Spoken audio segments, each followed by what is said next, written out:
Bonjour, bonsoir à tous, ravi de vous retrouver.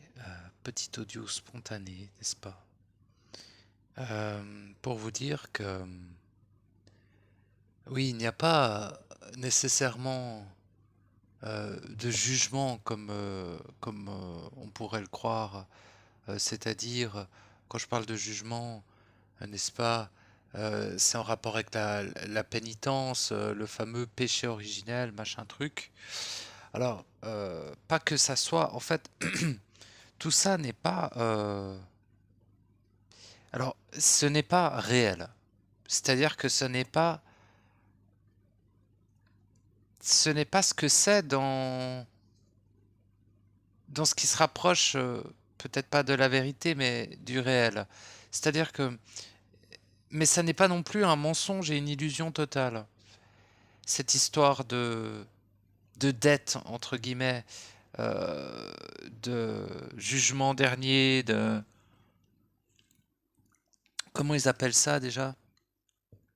La pénitence, avec le truc, le péché originel, voilà, j'avais oublié. Cette histoire de péché originel, en fait, donc déjà, ça s'appuie, sur, le karma, sur l'âme, hein, sur les mémoires de l'âme.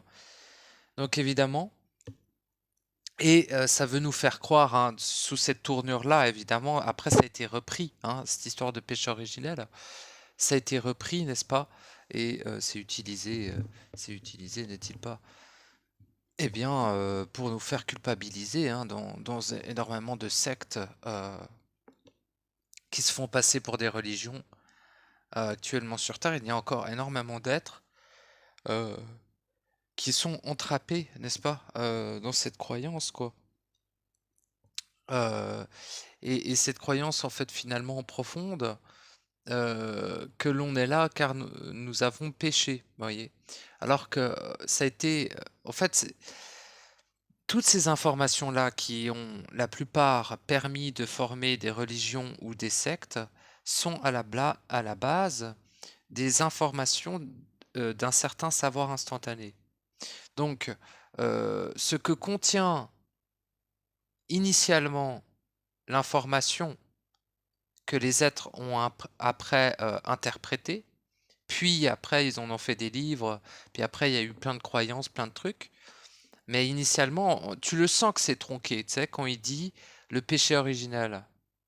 Par contre, c'est réel par rapport à l'engeance, tu vois? C'est-à-dire qu'on n'a pas de péché, on n'a pas, nécessairement de karma à nettoyer, hein. Mais, j'en reviens à cela, on a une engeance à assumer, c'est-à-dire une création à assumer. Donc, plus ou moins non voulue, hein, c'est-à-dire une engeance est une création non désirée, dira-t-on, sans la présence, de l'être, réel, sans la présence de l'intelligence, sans la présence de l'amour et sans la présence de la volonté. C'est tout de même une création, mais on appelle ça une engeance. Donc, voilà, finalement, pour en revenir à cette histoire de culpabilité, il n'y a pas de culpabilité à avoir, du fait d'avoir engendré quelque chose.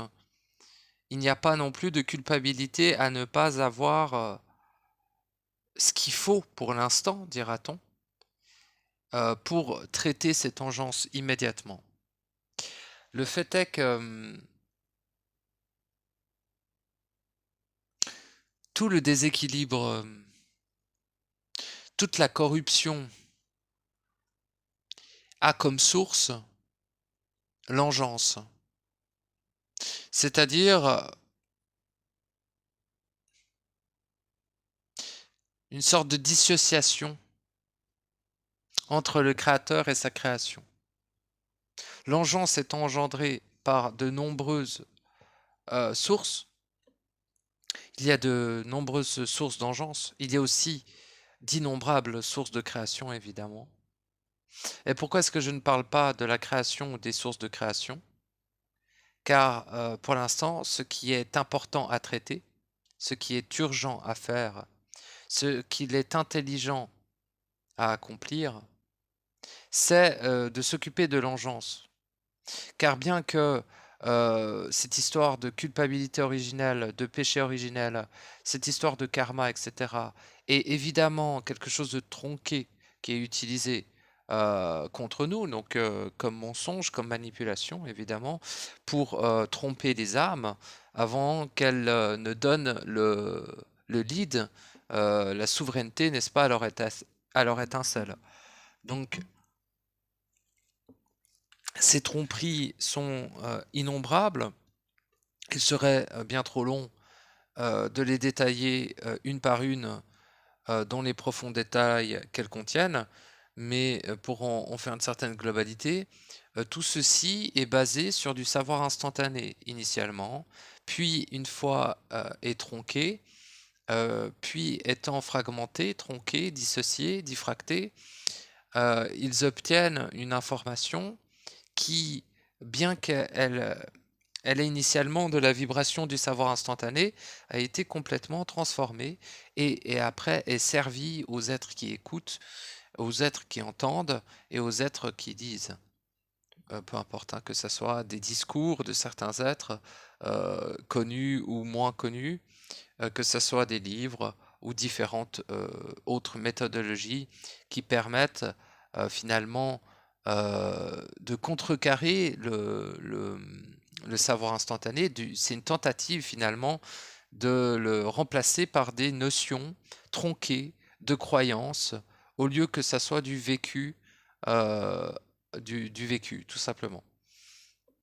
Donc, de ce fait, tout est recentré finalement sur le système de croyance en général, pour interférer, n'est-ce pas, avec le système de création. Le système de création étant le système qui nous permet, nous, être éternels,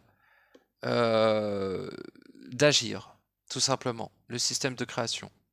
Donc, et non pas forcément la systémie de la création, hein, parce que ça c'est un autre sujet, mais notre système individuel de création. Le souci, et plus ou moins il n'y a pas de souci avec cela, mais le constat qu'il en est fait ici présentement à l'intérieur de ce que l'on appelle la Terre, ou sur ce qu'on appelle la Terre, il est constaté que durant ce cycle, et selon les paramètres aussi constatés par énormément d'êtres à travers le monde, euh, eh bien, c'est cette irrégularité présentée comme un réel absolu. Je m'explique. C'est-à-dire que les êtres ne se savent tellement peu qu'ils sont prêts à suivre la moindre lumière qui leur paraisse familière. Et dans ce contexte, la problématique, c'est qu'une foule d'informations contraires au savoir instantané donné par soi-même, hein, à soi-même, hein, vient interférer, n'est-ce pas, avec ce même savoir. Tout un tas de contre-argumentations, de contre-vécus falsifiés, et tout un tas d'autres choses qui tentent d'interférer avec la reconnexion au réel que chaque être est en train de vivre dans son processus individuel. Et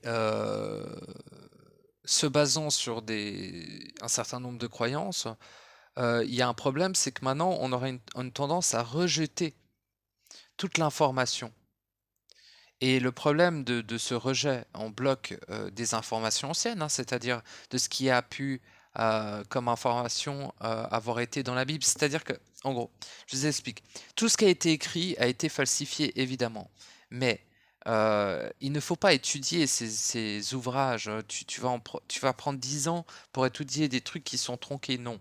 Par contre, faire référence pour déconstruire, dissoudre l'égrégore lié au mécanisme, par exemple, du karma, au mécanisme qui a été créé, hein, c'est un égrégore qui est devenu un mécanisme. Cette histoire de péché originel. C'est-à-dire que ce que j'explique, c'est que même si t'es pas croyant, cette histoire de péché originel va quand même t'influencer. En fait, il est dans ce monde des choses qui influencent des êtres qui n'y croient pas. C'est ce que l'on appelle les égrégores, des formes pensées. Et avec une énorme légèreté, la plupart des spiritueux, ceux qui sont dans la spiritualité, c'est une étape, je ne leur jette pas la pierre, mais la plupart de ceux qui sont dans la spiritualité, eh bien, ont une tendance à vouloir dédensifier les choses, évidemment, hein, donc s'éthériser un maximum. Et aussi, j'ai oublié ce que je voulais dire, mais voilà, à cette histoire de péché, à devoir se nettoyer son karma ou ses mémoires de ses anciennes vies, c'est juste, mais imagine que tu es un être qui a potentiellement des centaines de millions de vies. Ça me paraît fastidieux de les nettoyer une par une.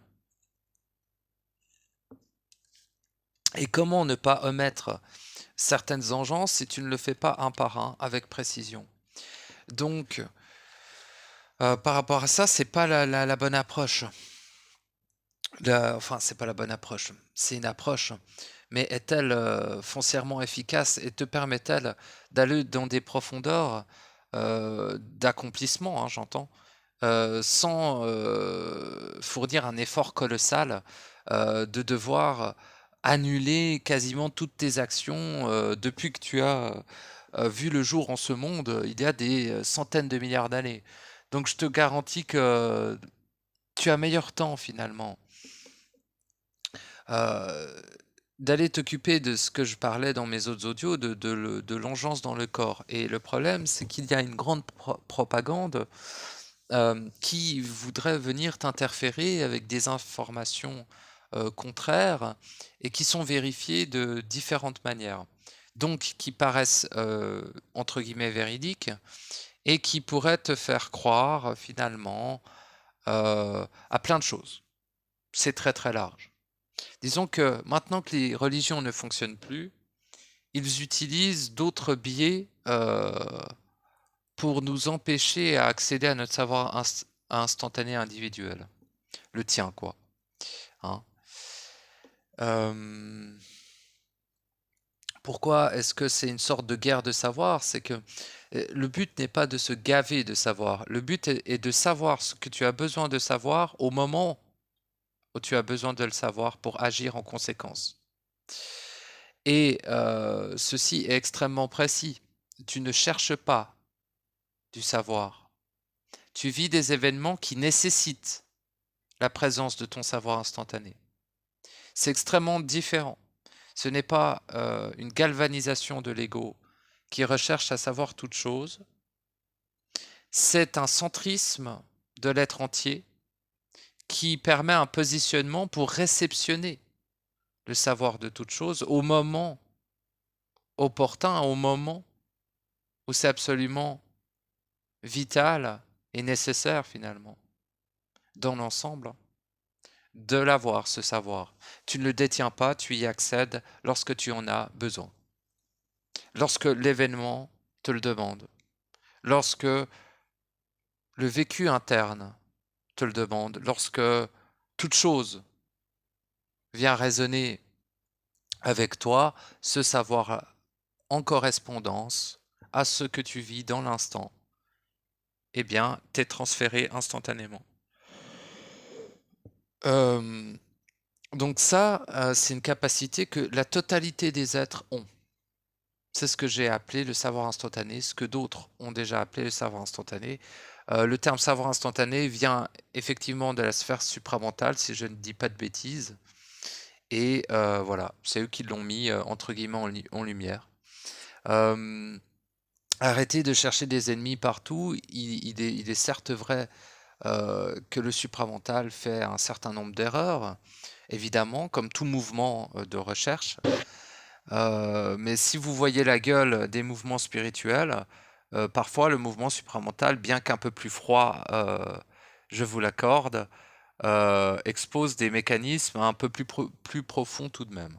Mais bien sûr, a un lot de croyances, de concepts modifiés, tronqués, et un lot de propagande aussi, relativement élevé, je vous l'accorde aussi.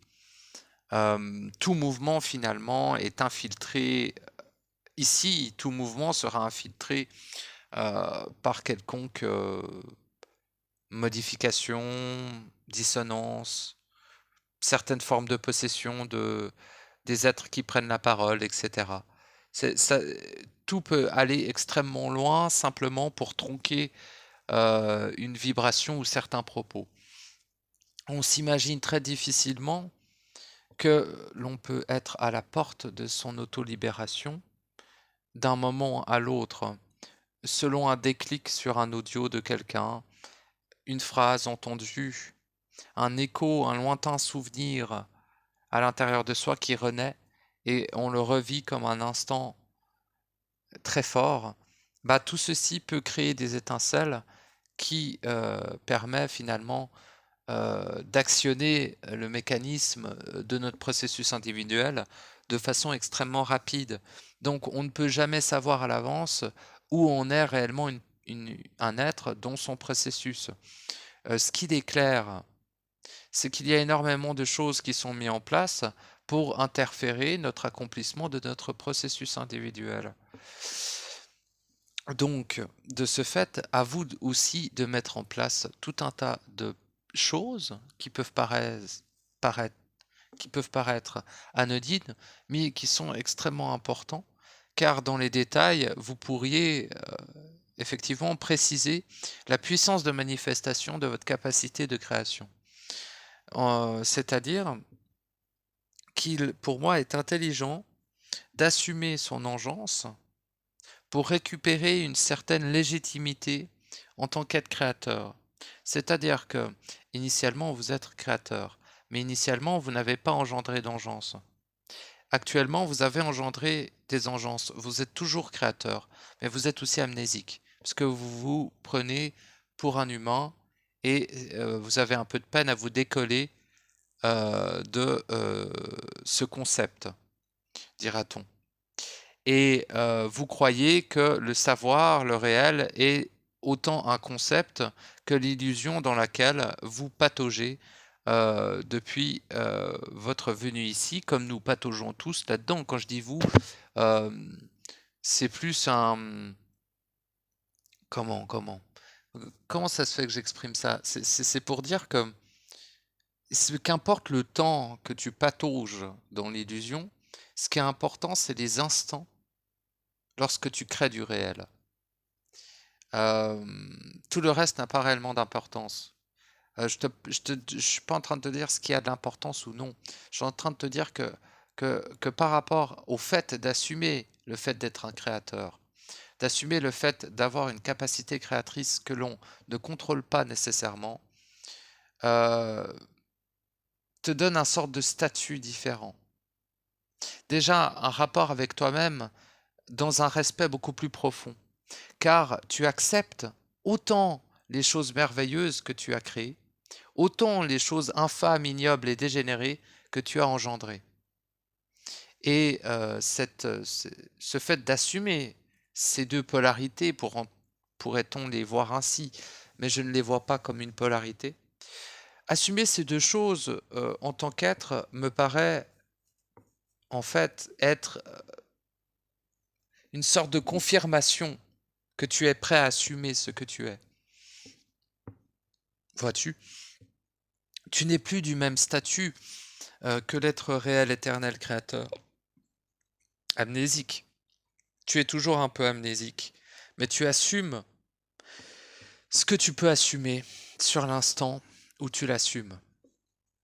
Et ceci va annuler automatiquement, en grande partie, voire en totalité, en définitive, l'impact que peut avoir le karma, les croyances, les mémoires, les programmations et tout un tas d'autres interférences que l'on voit comme des interférences, mais qui sont simplement des éléments du système systémique dans lequel tu es, incarné ou tu sais, tu es en vie quoi, à skip.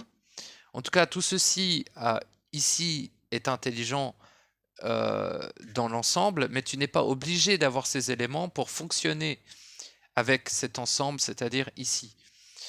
Donc ce qui est intelligent, c'est d'aller à contre-courant, ne pas suivre l'âme, ne pas suivre l'évolution, l'expérimentation, mais plutôt suivre une forme, plus profonde, d'exploration interne, pour déboucher, finalement à ton propre cheminement individuel unique qui t'apportera tes capacités, tes prismes de vision et ton propre savoir instantané individuel. De par ce fait, tu pourras agir en parfaite conscience, mais plutôt en parfaite lucidité de choses, de causes, et ce faisant, tu n'auras aucun doute, aucune peur, ni rien qui ne pourrait te retenir dans l'accomplissement de ton processus et donc dans le fait d'accomplir le fait d'être. Voilà, en gros. Parce que nous sommes venus être, car nous sommes pour être. Donc partout où on est là pour être. Après, il se rajoute des trucs dessus. Tu peux rajouter des choses par-dessus. Mais c'est tout con comme phrase, hein, c'est débile as fuck, hein. Un gamin de 2 ans peut comprendre. Enfin, je sais pas, les gamins de 2 ans, si ça parle, mais je crois pas. Mais genre un gamin de 3 ans ou 4 ans, ça peut comprendre. Puis un vieux de 98 ans au bord de la mort, il peut comprendre aussi. Nous sommes pour être. Point à la putain de ligne. Celui qui a écrit une phrase en plus sait que sa phrase sort du réel. Et il suffirait que l'on se répète cette phrase dès l'enfance et qu'on additionne tout un tas de savoirs individuels pour créer une sorte de savoir collectif qui serait une référence. Contrairement à ce que l'on a fait, étant de mettre sur un piédestal et comme savoir absolu des croyances qui ne sont pas absolument pas prouvées par des vécus, en fait. Donc, tout un tas de croyances se sont logées dans le concept collectif qu'avait l'humanité, que ça soit de son environnement ou d'elle-même. Et ce qu'appellent les spiritueux l'éveil, là je suis en roue libre, hein, je suis en roue libre, c'est-à-dire que je réfléchis pas. De base, je suis quelqu'un qui réfléchit très peu. À l'époque, je réfléchissais énormément. Aujourd'hui, je réfléchis très peu. Je dirais même que je ne pense pas. Mais dans certains états et dans celui-ci, je parle sans discontinuer, sans aucune pensée. Donc je vais me réécouter pour savoir ce que j'ai dit. Ça ne veut pas dire que sur l'instant dans lequel je m'exprime, je ne sais pas ce que je dis. Au contraire, je sais pertinemment ce que je dis. C'est juste que, genre 5 minutes plus tard, je ne suis plus dans le même flux vibratoire. Et ce n'est pas des flux vibratoires, encore une fois, qui sont externes à moi. Je m'exprime tout autant que force peut, mais je dirais toujours, la quasi-totalité de mes audios, je m'exprime. Ah bah tiens, je vais aller me rouler un petit joint de CBD. Je m'exprime depuis le centre, toujours. Et donc, en m'exprimant depuis mon centre et pas le centre de la galaxie ou de l'univers ou de mes couilles sur ton front, ça fait du résiné. Le résiné, c'est délicieux, surtout quand c'est bien mûr, en petite confiture, c'est super bon. Mais en gros, tous les concepts qui sont amenés par la plupart des êtres, que ça soit sur YouTube, que ça soit sur des livres ou tout un tas d'autres médias, sont obligatoirement tronqués par le fait qu'un savoir, une fois exprimé, devient une connaissance. Une connaissance qui est interprétée devient une croyance. Donc, on est mal barré.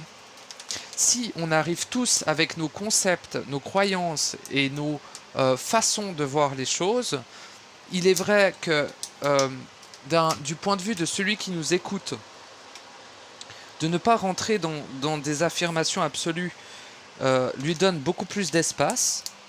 Mais le problème que je découvre, c'est que finalement, tout ceci crée un excès d'informations qui part dans tous les sens. Et la problématique que je constate, c'est que rien n'est fait entre-temps.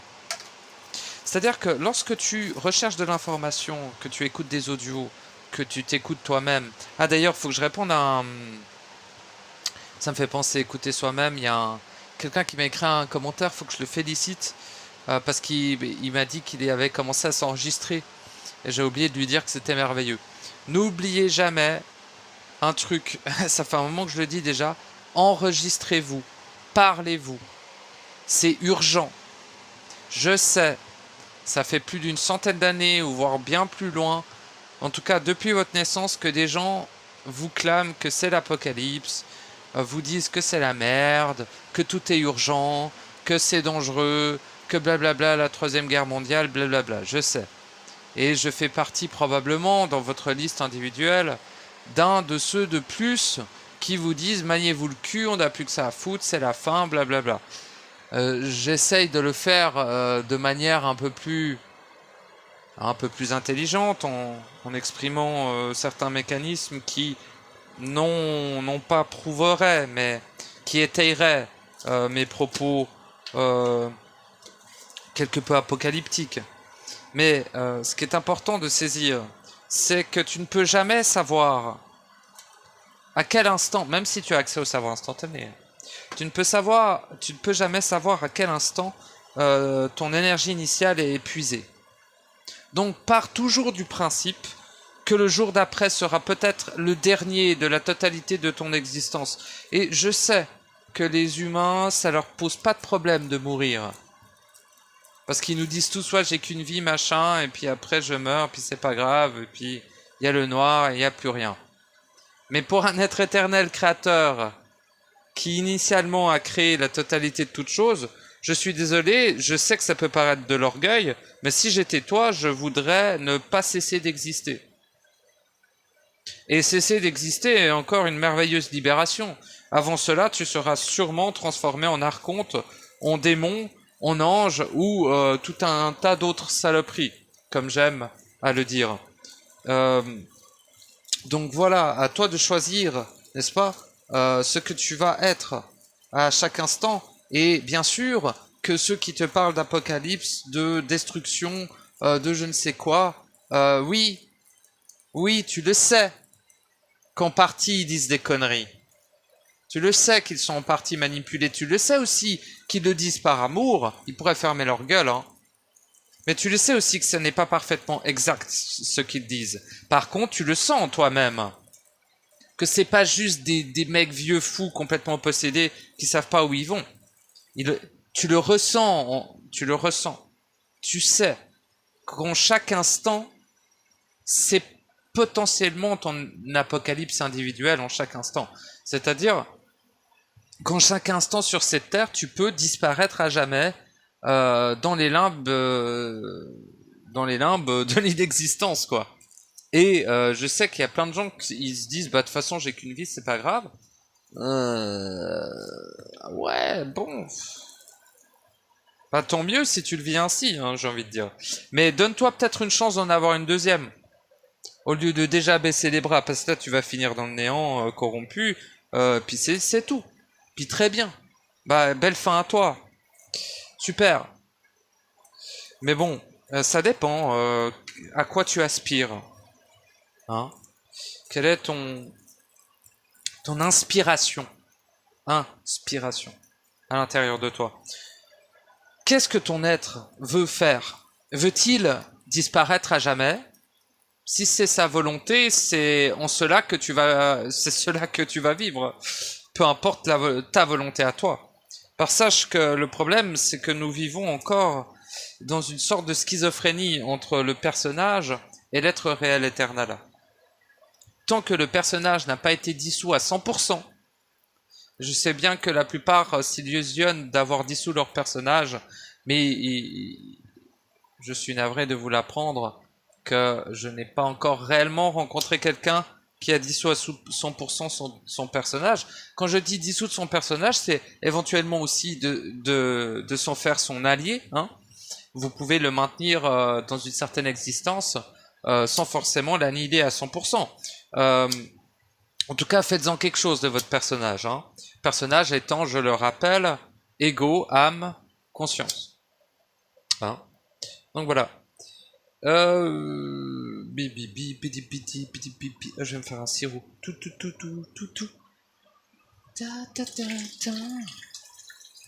Il est où le sirop? Bon. Ça enregistre toujours? Ouais.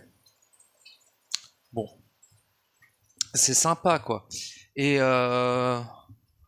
Oh, je sais plus ce que je voulais vous dire d'autre. Il n'y a pas grand-chose d'urgent ces derniers temps, hein. Il y a toujours eu de l'urgence. Hein. On est tous d'accord pour dire que ce qui est d'urgent, c'est peut-être d'agir, hein, toujours, comme d'habitude. Et agir ne veut pas dire déplacer des objets virtuels dans la matière que tu crois existante, cher ami. Tu sais, le fait que tu interagisses avec des éléments, c'est-à-dire par exemple lorsque tu ouvres une porte, tient plus de la simulation et de la croyance que du réel. Hein. Donc ne crois pas qu'en gesticulant dans la matière holographique phagocytée, c'est agir. Ce n'est pas ça agir. Agir, c'est agir en soi. Il n'y a aucune action externe qui est de l'action réelle. Hein? Aucune. Peu importe ce que tu peux te raconter comme, je sais pas, comme connerie. Tu sais, tu te racontes, c'est les berceuses, quoi, pour t'endormir. Parce on dort aussi, on s'auto-anesthésie aussi. Il y a plein de choses que l'on ne souhaite pas assumer. Et c'est pas pour rien que l'on a confié certaines choses à des entités, donc à nos propres engences. Parce qu'on était incapable de l'assumer. Mais, merde, j'ai mis trop de sirop. Mais au jour d'aujourd'hui, il est temps de l'assumer, mes chers, j'allais dire enfants, mais vous n'êtes pas mes enfants, mais des fois j'ai l'impression d'être un vieux papy de 100 millions d'années, quoi. Mais, voilà. Encore une fois, je suis pas là pour expliquer quoi que ce soit, hein. C'est à vous de vivre les choses en instantanéité dans votre réel individuel. C'est ça qui est important, c'est ça qui est utile. Le reste, ça sert à rien. Vous pouvez écouter, mais j'ai combien de vidéos là? Waouh. Mais 111 audios, sans que ça vous apporte rien du tout. Si vous ne le vivez pas vous-même, ça vous servira à rien. Vous serez mort, vous serez face au gardien, ou s'il n'y a pas de gardien, je ne sais pas, ça dépend de la forme que vous allez vivre lors de votre mort, ou la non-forme, hein, tout dépend des paramètres de votre être individuel, évidemment. Je ne partirai pas dans... Bien sûr, j'ai déjà défini potentiellement ce qu'il y avait après votre mort, mais j'ai pas trop insisté dessus parce que c'est des choses qui se modulent selon la vibration de l'être unique individuel éternel, vous, quoi. Donc, selon votre matrice individuelle, ça j'avais fait un audio dessus. Voilà. Mais n'hésitez pas à réveiller votre autorité en chaque instant, car vous n'êtes pas au repos ici, vous n'êtes pas dans un temps où vous avez le temps, et vous n'êtes pas dans un espace où vous avez l'espace, n'est-ce pas, de vous étendre. Au contraire, vous êtes dans une occasion unique, potentiellement unique en tout cas, de vous reconnecter et de re-être, revivre. Voilà. Donc, et qu'importe ce qui peut arriver à la simulation et aux êtres simulés holographiques qui vous entourent. Même si ils sont aussi évidemment des êtres réels éternels tels que vous, mais la plupart ont une forme actuellement qui se rapproche bien plus de l'hologramme que du créateur omnipotent, omniscient et omniprésent. Donc on vient, n'est-ce pas? Il n'y a pas du jugement, c'est un constat. Ils sont incapables de créer alors qu'ils sont créateurs, donc ils ont perdu par amnésie et par médiocrité et par ignorance leur capacité créatrice. C'est pas grave, hein? C'est pas grave. Ils engendrent des saloperies qui vont après s'accumuler dans des engences collectives et nous impacter tous, évidemment, oui. Mais ceci tant qu'on est encore ici. Mais bon, tant qu'on est ici, on doit faire avec ça, avec ces égrégores, avec ces formes pensées qu'on a appelées les égrégores, avec ces entités qui sont des engences, avec ces entités collectives qui sont des engences collectives, et tout ça, tout ça.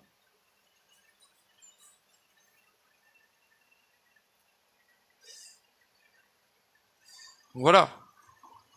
Mais je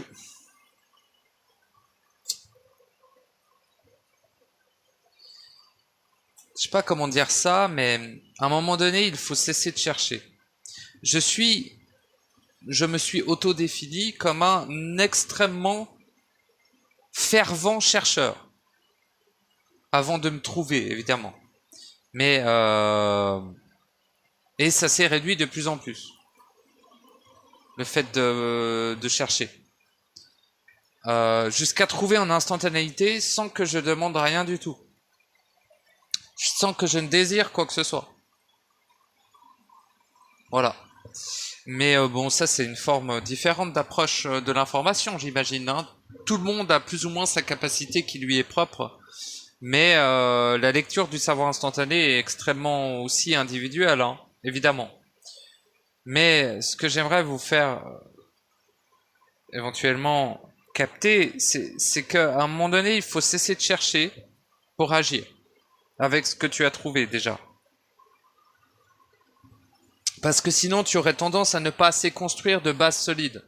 Ces bases pouvant être à loisir dissoutes ou annulées selon ta convenance, évidemment. Tu es le créateur de ton réel.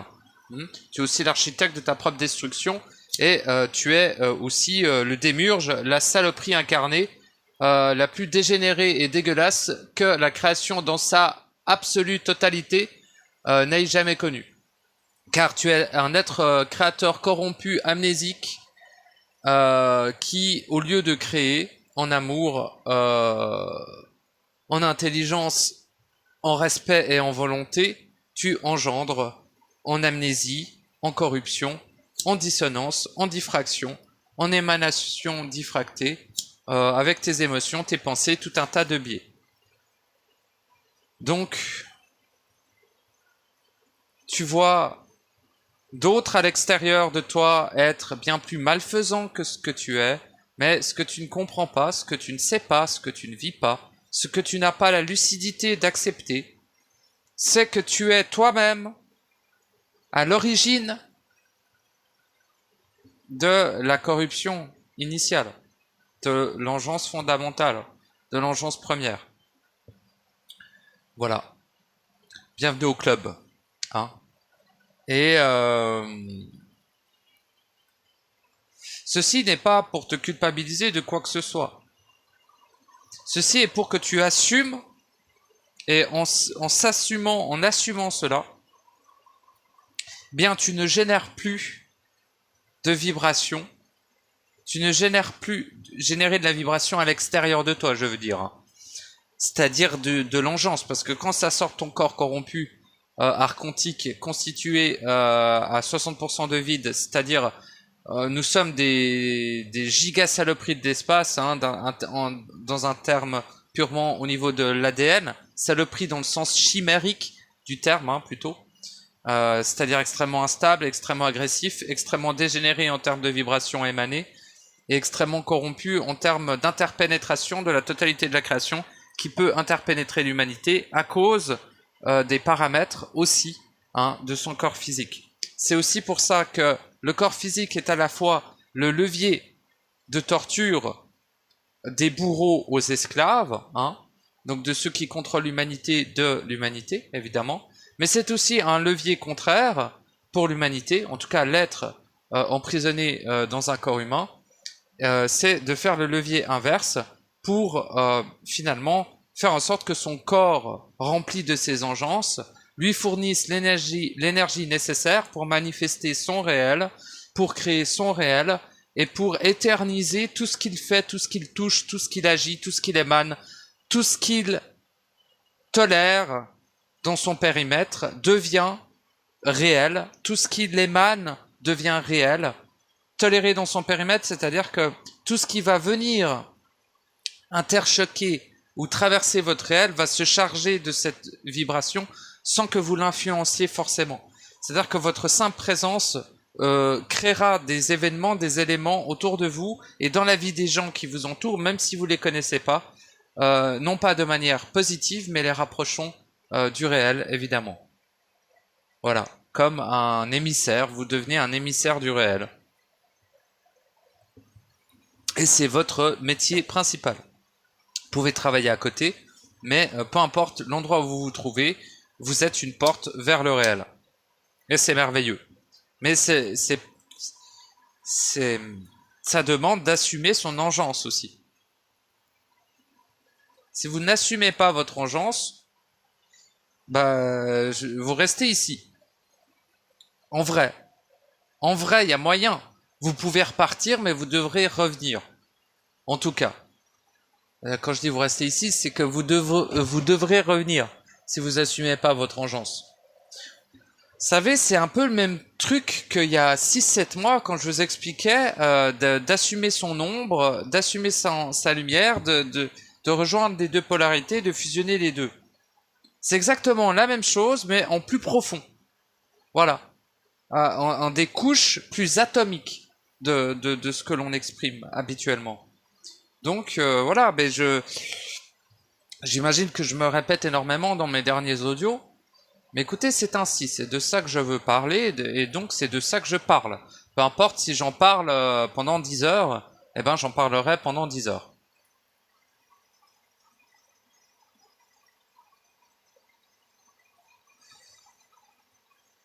Non déplaise à ceux qui croient déjà avoir assumé leur engeance ou qui croient que l'engeance est un concept. Pauvre fou. Ou pauvre bienheureux. Bah tant mieux si vous êtes bienheureux. Restez bienheureux. Vous verrez bien qu'il viendra vous grailler à la fin. Ça soit l'amour qui viendra vous manger, bah tant mieux pour vous. Bah, y a quand même peu de chance. Hein. L'amour ne mange pas. Donc cessez de vous profiler comme des morceaux de saucisson et agissez un peu plus à l'intérieur de vous de manière à devenir de plus en plus autonome en fait, souverain, autonome. J'aime bien ces termes, sont bien quoi. Parce que force de constater qu'énormément de diffraction est encore présente sur cette terre. Et extrêmement d'êtres en processus se voient leur processus freiné ou mis en pause à cause du fait qu'ils n'assument pas encore un certain nombre d'éléments qui les constituent. Et je donc vous soutiens tous à assumer ce que vous êtes, à accepter dans votre profondeur ce que vous êtes, à avoir confiance en votre être, en vous-même, et à avoir une autorité absolue et totale, infinie, et sans aucune objection possible, une autorité absolue sur la totalité de votre création et donc aussi de votre engeance. Et ayez autant cette vigilance lorsque vous émanez votre vibration en dehors de votre corps que lorsque vous pénétrez à l'intérieur de votre corps, donc dans les mondes internes qui constituent votre être.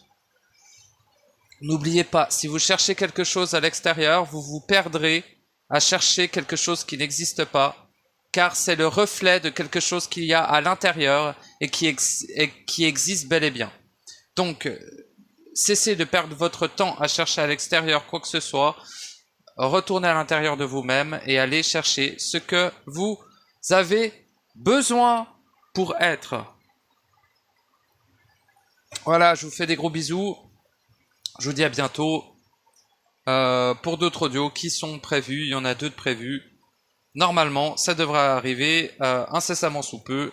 Des gros bisous. Voilà.